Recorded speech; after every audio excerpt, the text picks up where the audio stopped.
Convite à Psicologia Prática, de Mário Ferreira dos Santos. Convite à psicologia.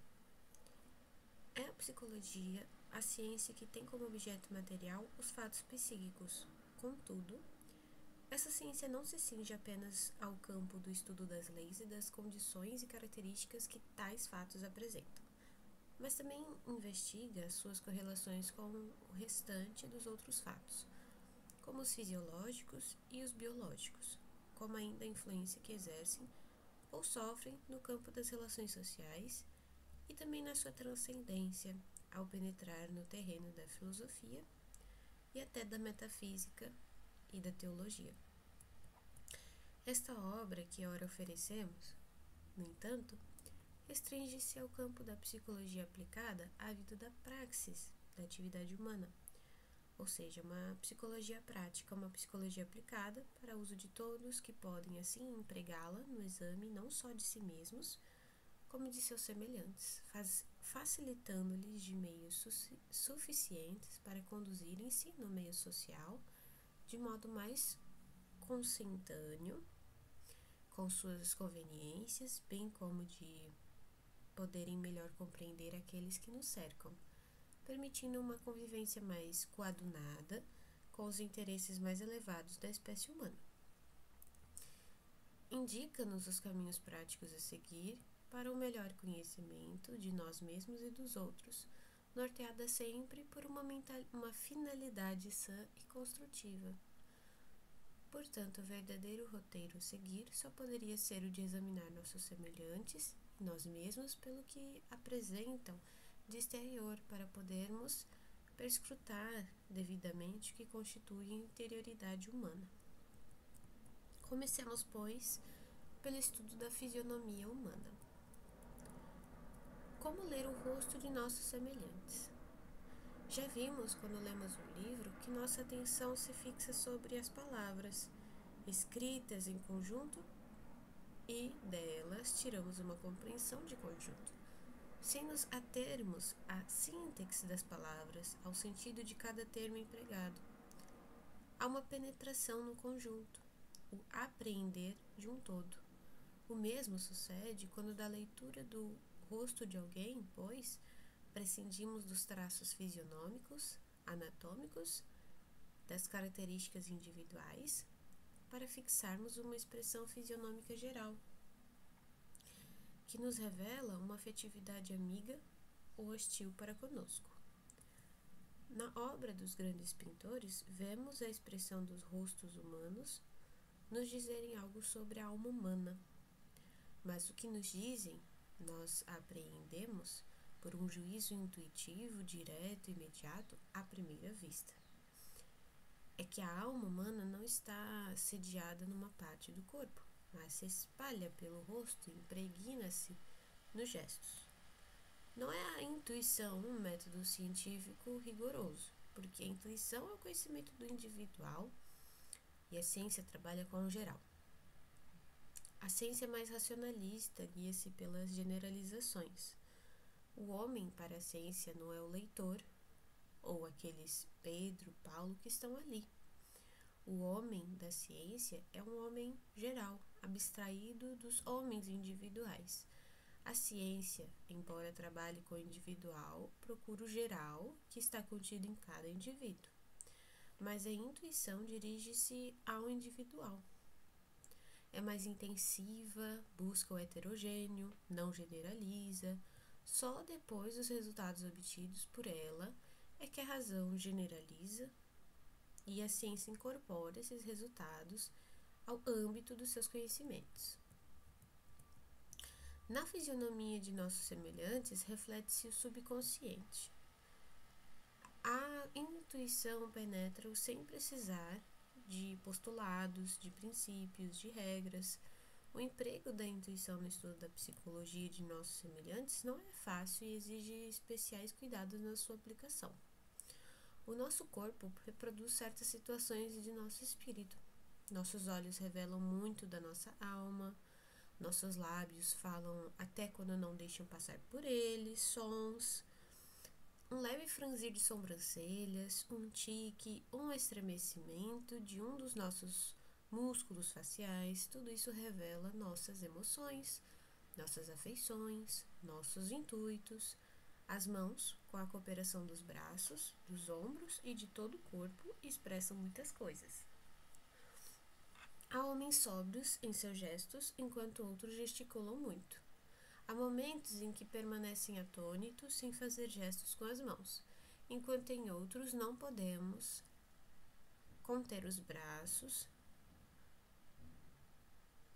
e as mãos e fazemos gestos desordenados. Um objeto entre os dedos pode revelar-nos muita coisa. O modo de tomá-lo, de apertá-lo, de segurá-lo, indica-nos emoções que se evidenciam. Fechar a mão em dado momento ou abri-la é muito significativo.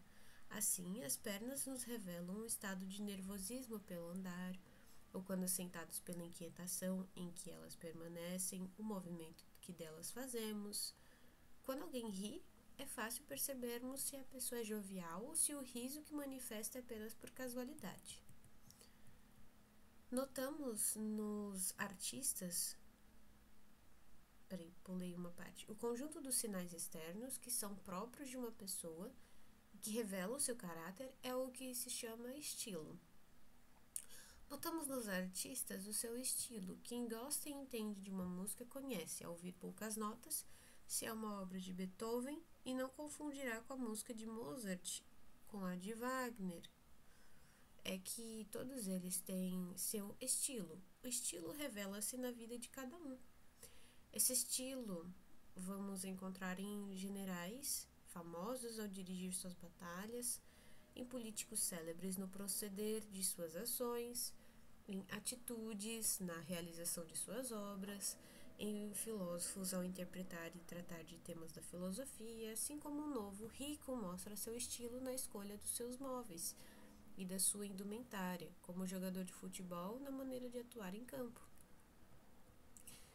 A ciência que estuda esse estilo é a caracterologia. Há pouco falamos na possibilidade de conhecermos-nos a nós mesmos pela intuição. Em latim, o verbo intuir significa olhar. Intus quer dizer dentro, interiormente. Intuito significa vista de olhos. Como podemos nos conhecer por esse meio? Ora, a intuição é mais natural e não é um produto do estudo. Há pessoas que, ao observarem seus semelhantes, sentem que é assim e raramente se enganam. São os intuitivos. A psicologia, posteriormente, aproveita-se da experiência e da quantidade dessas pessoas para tirar conclusões. Alguns psicólogos comparam o nosso corpo com um aparelho de emissão e de recepção. Ele emite e recebe o que é emitido por outros. Essa é a razão porque o conhecimento de si mesmo depende do conhecimento dos outros. Scheller dizia, abre aspas, se queres conhecer-te a ti mesmo, olha o que os outros sentem. Se queres conhecer os outros, olha em teu próprio coração. Fecha aspas. Essa dupla posição, o conhecimento de nós, dependendo dos outros, e o destes, do nosso conhecimento, essa reciprocidade que produz o conhecimento, é o ponto de partida da caracterologia. Entretanto, os movimentos de expressão variam de indivíduo para indivíduo, segundo o temperamento, caráter e a personalidade. Mas nessa variabilidade, nesse variante, há algo de invariante, que são as formas motrizes básicas, facilmente reconhecíveis, gestos primitivos que são observáveis até nos animais. Analisemos quais são esses gestos primitivos elementares. A. No ato de alimentar-se, ao introduzir do alimento que está fora para dentro. É um gesto que expressa ingestão, engolimento. Veremos como esse gesto surge depois de uma série de outros gestos complexos do homem, toda vez que expressa um sentimento de domínio, de apossar-se, de dominar alguém, de possuir alguém. B. O gesto primitivo de tristeza. reflete sempre um constranger-se, um agachar-se, um diminuir, um encolher-se, uma manifestação de redução, de angústia, no sentido de compressão, de estreitamento. Há sempre uma direção para baixo, como se pode observar nas faces, no rosto, de quem sofre, as sobrancelhas, as comissuras dos lábios, etc. Todas as linhas estão voltadas para baixo. C. O medo, o terror, o pânico manifestam-se no gesto primitivo que se dirige para trás. Nesse estado, há processos, recuo e até fuga, ou então a mão é estirada para frente, como para conter, impedir o ataque. D. A alegria, o estado eufórico, a exaltação, o entusiasmo exibem gestos totalmente opostos aos da tristeza e se caracterizam por sua direção para cima. Quando estamos alegres, levantamos a cabeça, os braços, erguemos o peito, estiramos-nos para cima, elevamos-nos. E, no ímpeto de posse, a direção do movimento é de aproximar-se, de cercar, de apreender. As mãos estiram-se como para fecharem-se sobre alguma coisa, ou avançam, cercam e retomam a direção do gesto de nutrição, pois há no gesto de posse muita semelhança ao de nutrição. Nas crianças é fácil observar que o gesto de posse assemelha-se ao de nutrição. Ela apreende o objeto e leva-o à boca. Só posteriormente é que há diferenciação.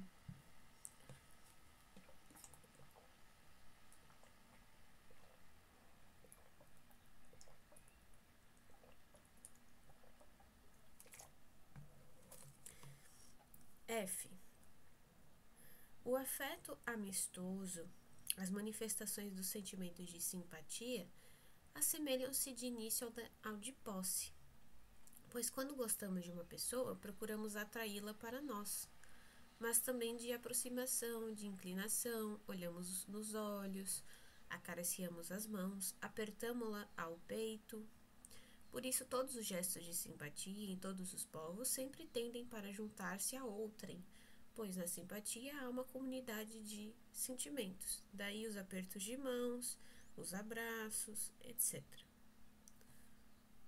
G. O aborrecimento. Como sentimento contrário ao da simpatia, manifesta-se pelo afastamento, pela reserva, expressados no olhar, na atitude da cabeça. O gesto primitivo é de repulsa, de recuo. No ódio, ele assume uma expressão mais forte, a repulsa é mais evidenciada, podendo chegar até ao gesto agressivo. O punho cerrado é um gesto de direção contra. Vemos que há uma coordenação entre os movimentos afetivos e os movimentos corporais. Tanto é assim que as palavras que expressam estados de alma são etimologicamente extraídas desses movimentos corporais. Só posteriormente na linguagem culta é que tomam o sentido abstrato que tem hoje. Vejamos alguns exemplos. Na alegria, falamos em ânimo alevantado. Em elevação, sentimos-nos flutuar. Quando desgostosos, sentimos-nos constrangidos, diminuídos, achatados, arruinados. Repelimos aquele de quem não gostamos,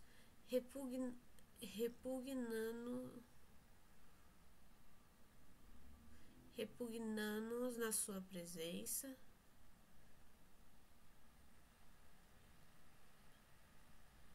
Repugna-nos a sua presença, enjoa-nos, temos náuseas, e se temos inclinação, atração por alguém, mantemos o contato, penetramos em sua alma, etc. Cada um pode acrescentar outras palavras usadas comumente, quando queremos expressar nossos sentimentos. Vejamos como o nosso corpo manifesta os sentimentos. Tomemos os olhos. Por exemplo, um olhar de simpatia dirige-se para cima. É um olhar erguido. Na tristeza, cerram-se nas pálpebras. Baixam-se os olhos, busca-se o chão. No medo, retiramos o olhar. Se desejamos alguma coisa com veemência, queremos comer com os olhos, devorar com os olhos. Se experimentamos antipatia, descemos o olhar, não queremos ver, e em casos muito acentuados, olhamos contra, como querendo cravar com os olhos, ultrapassar, apunhalar, aniquilar com os olhos. Os lábios também oferecem variedade de gestos primitivos. Se estamos satisfeitos, eleva-nos o ângulo da boca. Na tristeza ou no desengano, os lábios caem. Na cobiça e na admiração, abrimos os lábios. Na cólera, rangemos os dentes e mostramos-los. No desprezo, fazemos uma irônica contração dos lábios. No menosprezo, sopramos ou fazemos um muxuxo. Muxoxo, né? Na verdade. Sentimos um certo sabor nos afetos, por isso, quando nos agradam, chamamos-los de doces e, ao contrário, de amargos. No rosto, expressamos tão bem esse sabor que parece que realmente experimentamos algo doce ou amargo. Na expressão fisionômica de doce, os lábios se unem aos dentes e a língua parece saborear a doçura. Na expressão amarga, abre-se a boca, como se quiséssemos devolver o que tem mau sabor. O lábio superior se franze e nele se formam profundos sulcos retilíneos e retrai-se também a pele da nuca. A expressão, então, manifesta desgosto. Usamos a expressão agridoce, um sentimento agridoce, quando coexistem a alegria e o sentimento. Há vozes doces e amargas, rosto e olhares doces e amargos. Vê-se assim que os estados de ânimo têm sua expressão em determinados gestos que refletem certos estados, afetos. Eles por si só não manifestam a personalidade de quem pretendemos conhecer. São manifestações isoladas. Quando dá predominância deles numa pessoa, pela constante repetição, podemos concluir e classificá-la então como amável, como colérica, como bondosa, amiga, etc. Contudo, não é possível concluir o estudo de uma personalidade apenas pela constância desses gestos, mesmo quando possamos concluir por sua sinceridade, isto é, quando eles refletem realmente o que a pessoa sente. Só podemos concluir sobre a personalidade através do estudo do estilo dessa pessoa, da série de características típicas que a individualizam, que a distinguem completamente de outra. Além disso, há muito de teatral, de representado, como há pessoas que conseguem esconder mais ou menos habilmente seus sentimentos. Há pessoas, porém, que são habituadas no uso desses gestos, o que nos permite ter e formar dela uma ideia fisionômica, não ainda caracterológica. Faça mister agora estudarmos um pouco esse aspecto fisionômico que é muito importante. Observamos em muitas pessoas certos traços fisionômicos parecidos com os de seus pais, e por isso muitos concluem que são herdados. Outros, porém, ao observarem que a fisionomia do ser humano se transforma no decorrer do tempo, segundo os acontecimentos da vida e das relações que ela mantém com outras, adquirindo gestos e expressões mímicas, concluem que a fisionomia é adquirida. Para a genética moderna, ciência que estuda a gênese dos seres vivos, a expressão fisionômica não é absolutamente adquirida, nem tampouco congênita, mas efeito do meio ambiente sobre as propriedades biológicas herdadas. Nossa fisionomia é plástica e é modelada segundo nossas propensões, nossa capacidade para transformações que se fundam no que herdamos, mas que é plasmado definitivamente pelo meio ambiente. Este tema, porém, é demasiadamente controverso na psicologia, pois acentuam e assinalam muitos psicólogos que temos predisposições, que nascem conosco e que permitem essa plasmação, que apenas a pressa condiciona mas não influi decisivamente sobre a formação da fisionomia. Não há dúvida que há crianças que reproduzem muitos traços fisionômicos dos pais. Há nas pessoas um que que não transparece no retrato. Essa razão porque o parecido nem sempre surge quando pensamos, pois há nessas pessoas alguma coisa de inconfundível que não é aprendido quando retratada. Há pessoas que variam de expressão no rosto quando estão na intimidade do lar ou entre amigos íntimos ou quando em sua função profissional. Ouvimos e usamos muitas expressões, tais como sorriso profissional, atitude profissional. Isto é notável, sobretudo, entre sacerdotes, funcionários, etc. Em suma, em todos aqueles que, por efeito de sua profissão, repetem constantemente certos gestos que se imprimem definitivamente no rosto. Por isso, muitos profissionais têm entre si certos traços que os tornam parecidos. Um sacerdote tem um certo quê de outro sacerdote, etc.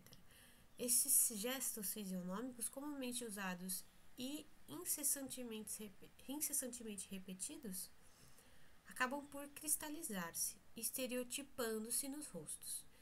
É essa a razão por que notamos certa semelhança entre cônjuges que chegam a se parecer imensamente. É que a nossa fisionomia é plástica e plasmável. A repetição contínua modela a fisionomia e imprime-lhe o aspecto característico. Vemos nos atletas, pelo uso constante do esforço que fazem, traços característicos aos quais se repetem nos outros de igual função.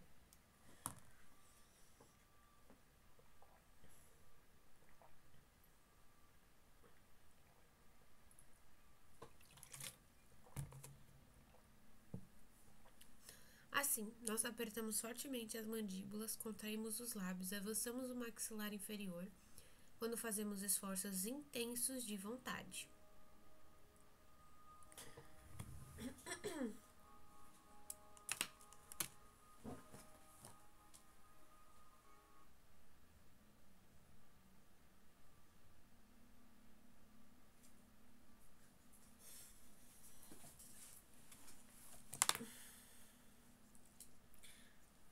A fisionomia é assim modelada pela prática.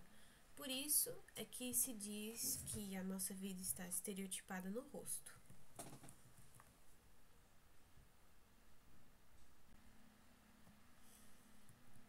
Homens que se entregam constantemente ao estudo e ao pensamento têm uma expressão grave, mais cheia, enquanto aqueles de pouco estudo e pensamento têm uma expressão que se esvazia, dando a impressão que não há nada atrás de seus rostos. O homem inteligente, em todas as épocas, expressou essa fisionomia, que levou a Spengler a dizer que os homens inteligentes se parecem em todas as culturas. Essa razão porque nos anciãos vemos os traços mais típicos que nos jovens, o que moveu os pintores, sempre que quiserem expressar caracteres, dar preferência aos tipos mais adultos e velhos para melhor atingir o resultado desejado. Há tal modelação na fisionomia pelo hábito, pelo gesto repetido, que muitos, por mais que se esforcem, não conseguem modificá-la e mostram sempre no rosto o que são. Por exemplo, os aborrecidos, os invejosos, os coléricos. Nos melancólicos, os traços faciais descem. Nos orgulhosos, parece que sobem. Nos condescendentes, o queixo é flácido e os lábios têm um traço feminino. Os sumamente dignos levam sempre a cabeça erguida e o peito levantado e, quando exageradamente, demonstram presunção e vaidade. No entanto, os que têm uma dignidade débil inclinam a cabeça, olham para baixo, seus passos são inseguros e cansados, chegando até ao humilhado quando exagerados. A obsequiosidade, os gestos francos, o olhar alegre mostram simpatia, e os briguentos têm a sobrancelha fechada, os gestos de repulsão são mais empregados, e há um quê de agressivo nas atitudes.